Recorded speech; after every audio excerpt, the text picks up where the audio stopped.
Thrilled we won. For so much of the game, it didn't feel like we were playing our best football on offense, and was reminded at the end of the game when you're winning that when you don't turn the ball over, you kind of give yourself that chance to hang around. And so winning a turnover battle, I think, made a big difference in this game. Can't say enough about the way our defense played, the way our special teams played.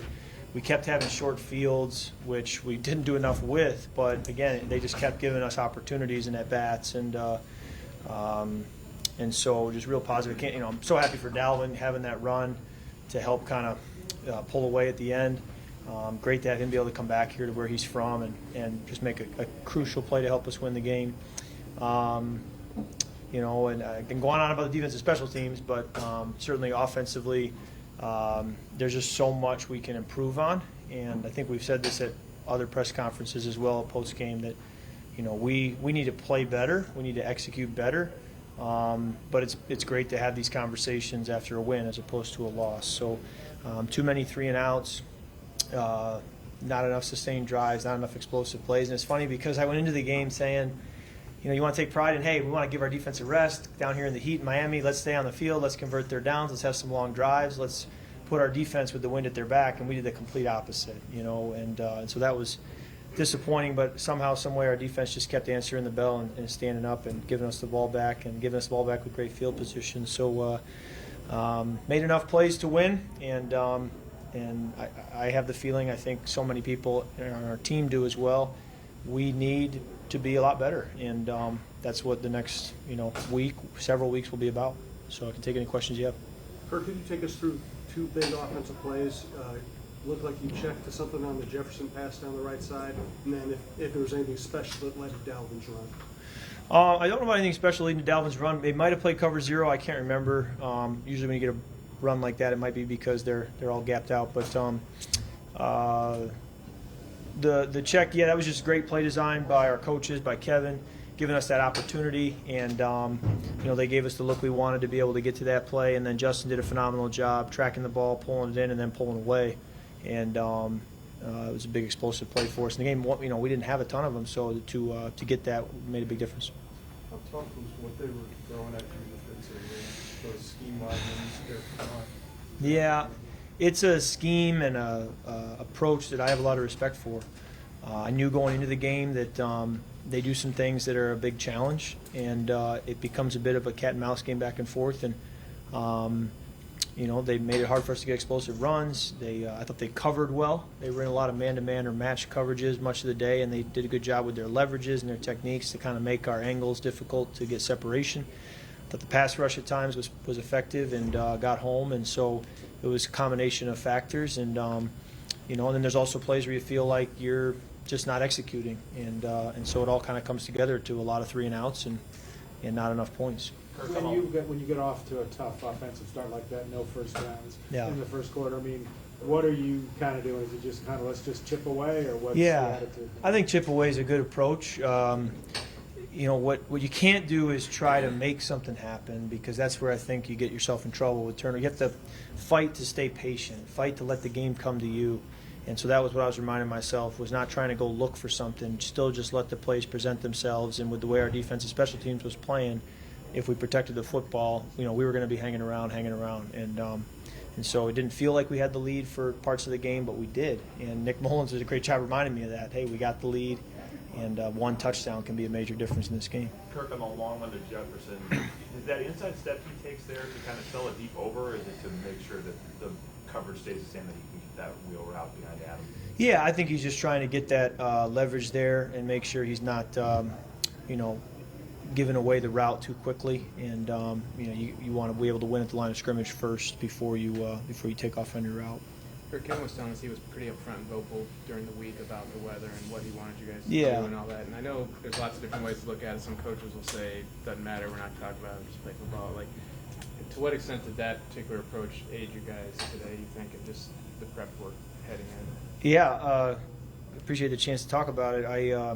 Monday morning we showed up for our weight room session after the Bears game, and the first thing our strength coach says to us is, sauna and steam room this week, get in multiple times to start to acclimate and be hydrating now, not hydrating Friday night or Saturday night, hydrating now.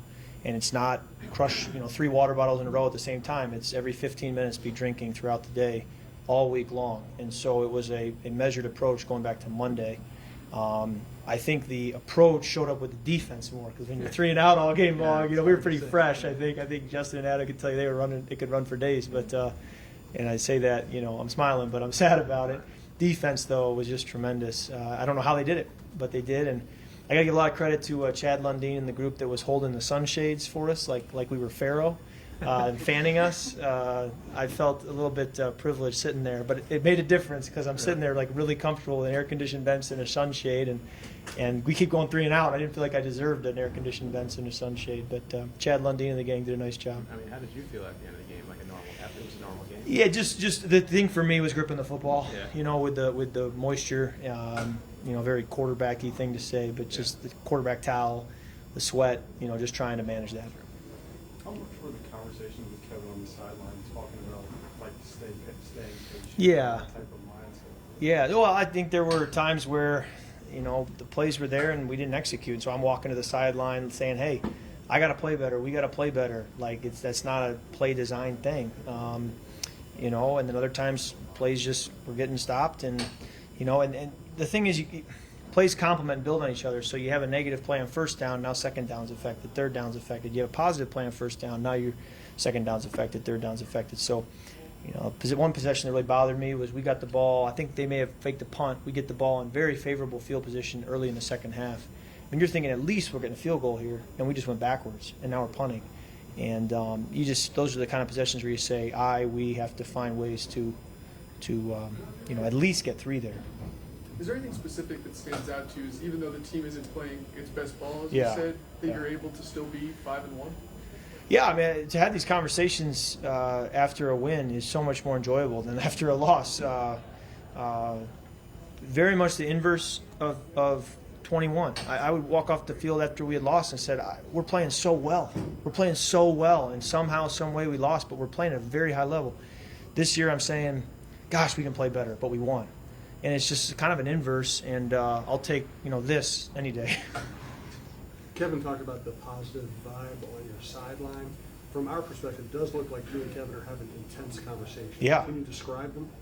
Yeah, I think we're gonna have intense conversations. I mean, I'm gonna try to give him my feedback, and he's gonna give me his. And I love when he coaches me hard and holds me to a high standard. And I think it's important too that we have these great conversations. Monday after the game, being able to talk through. Hey, it's one thing to have a conversation coming off the field when I haven't seen the tape yet. I don't really know what I'm saying, but now we have time to process it and look at it. Those conversations I think are really valuable. And that play caller quarterback dynamic is just always, you're trying to get in each other's head more and more and more the longer you work together. Kirk, on the touchdown to Adam, obviously looks like he's not the first read there. Take us through that play as you're seeing it and what leads you to Adam. Yeah, KJ in the flat, they did a good job kind of feathering off to him, and then I was trying to get to Irv, but they had another player feathering off to Irv, and then Adam won across the field in the back of the end zone. At that point, you're kind of saying no, and you're like, please show up, Adam, because I'm running out of options here. And he had a step on his guy, and then what Adam does so well is when the ball is in a tight window, he's strong at the catch point and finds a way to bring that down, keep his feet in, and get us 6. And from your perspective on that play, how much of that looks like you got to take a couple steps to just buy time when you're saying something come open? Is that the footwork? Yeah, you're feeling the rush, right? So you don't focus on the rush, but you feel it. So there's if you're not feeling it, then I got a tick here. I got a second. So I didn't feel anybody around me and felt like the protection was holding up enough to kind of get through that progression. But huge that Adam came open, because at that point, if he's not coming open, I might find Justin spitting out the other way, or we're off schedule. You touched upon Dalvin's long run. Why do you think Dalvin was so bottled up until then? And what happened and finally get him to break loose? I think there's a compounding challenge when you're 3 and out. You're just not getting Dalvin at bats to be able to go make those kind of runs, and that's where when you convert third downs, you get more ops. And they did bottle our run game up well for much of the day, and that made it hard. That did make it hard, and we've got to find a way. One of the list of things that we got to be better. One of them would be how do we get more of those Dalvin type runs at the end of the game, throughout, and be able to kind of stay ahead of the change there. All righty, thanks guys. Thanks a lot. Thank you.